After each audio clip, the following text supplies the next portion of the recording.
we're going to have a look at the Aerosoft DHC6, the Twin Otter or Twotter.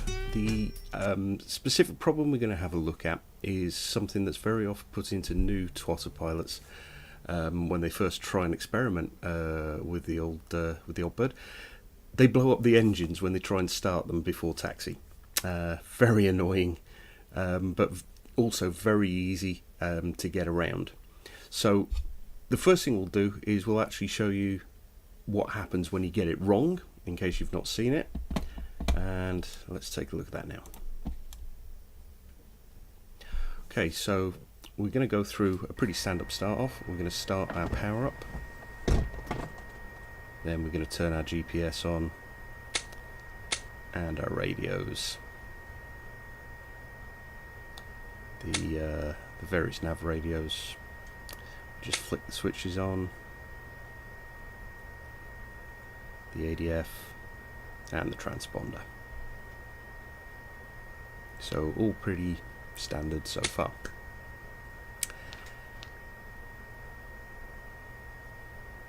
Next we turn our attention to where the throttles are, and then just make sure they're in place, and then we raise upward to the overhead panel just above you.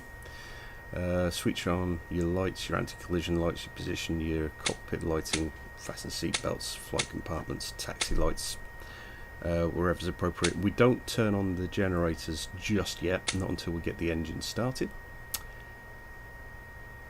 And then have a look at our prop position and our fuel levers. Now the problem, as far as I can tell, is the Aerosoft manual is excellent, but it's made one small error of language which is a bit misleading. What I think it's doing is it confuses the emergency fuel shutoff valve with the fuel levers, which also act on most props like a fuel cutoff as well. Now you can set these in FSUI PC so that it's specific to the actual individual airframe. If you haven't got FSUI PC by Pete Dowson, go get it, you won't regret it. The other thing you can do is go to settings and then controls, and then you can adjust your sensitivity in null zone to correct the problem I'm going to show you. But for now we'll just leave them set at a default setting with a very small null zone and reasonably high sensitivity, and we'll go for it.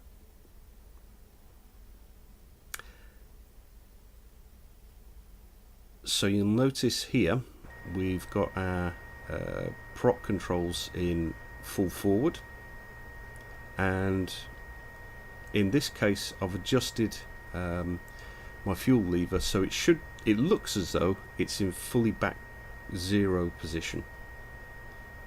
I'll just move my control column out of the way,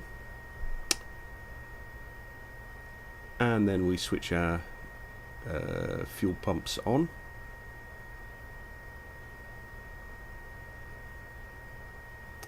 And then look up, and we can now hit the engine starters. The usual procedure for a Twin Otter is to go for the right first, and what's happened? We have a horrible noise. There's a fire in the right engine, and if we were to look down, we should find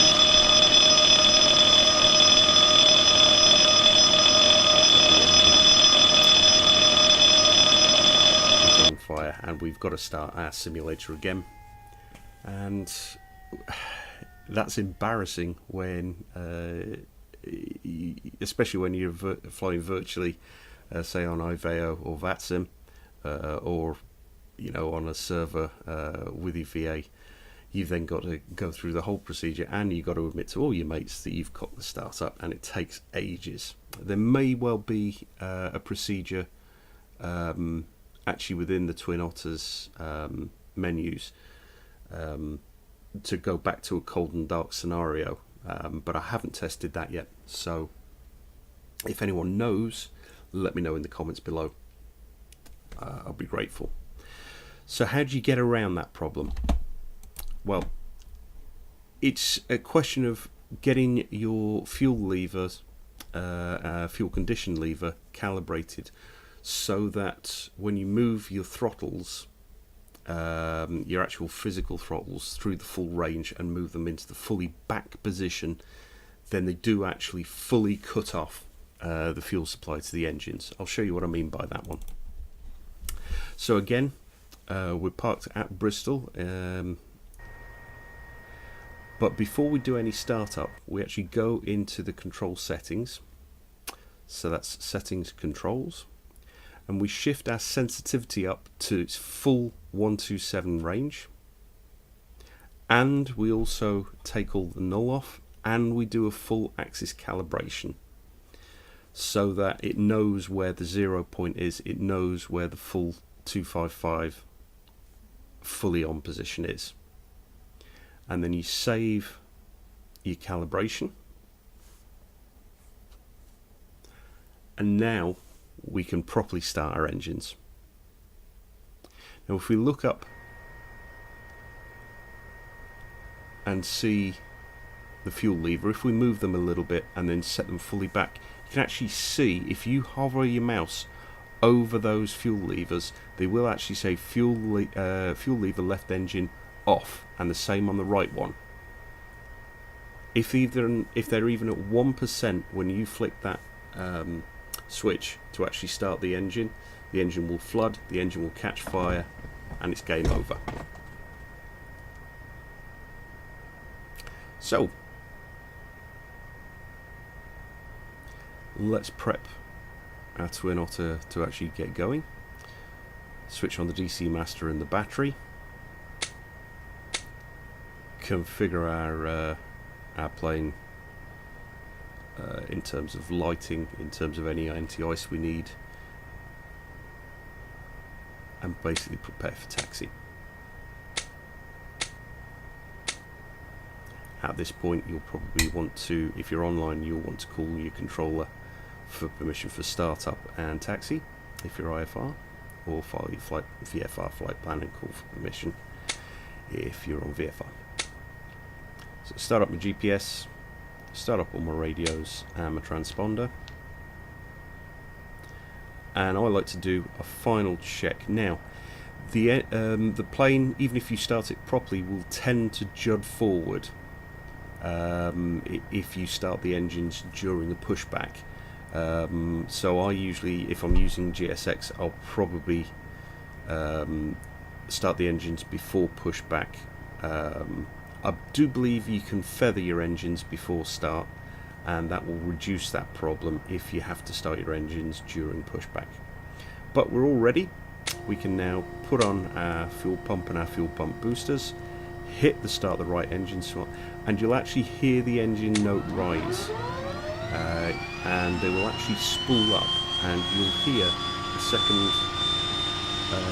level of noise, and then they'll reach a plateau. And when the plateau is, you don't, when you reach that plateau and you can hear it, you don't even have to look at your gauges. You can then just push forward your condition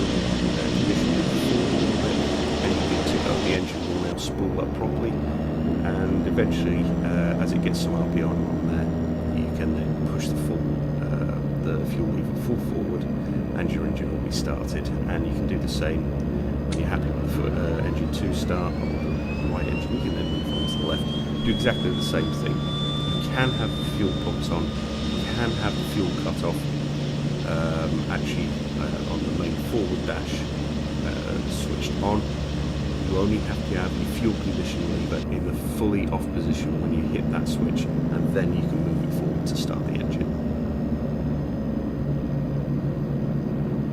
As you can see, it's beautifully rendered, and you can just you can even see the nose of the aircraft dipping as the engines start, and you get a bit of torque on there. Check your T5 readings and your torque prop pressure, and your RPM, and and they should all be in a nice lovely green range there. Make any final adjustments to your configuration. Remember to turn your generators on. Taxi lights, pitot heaters, all the rest of it.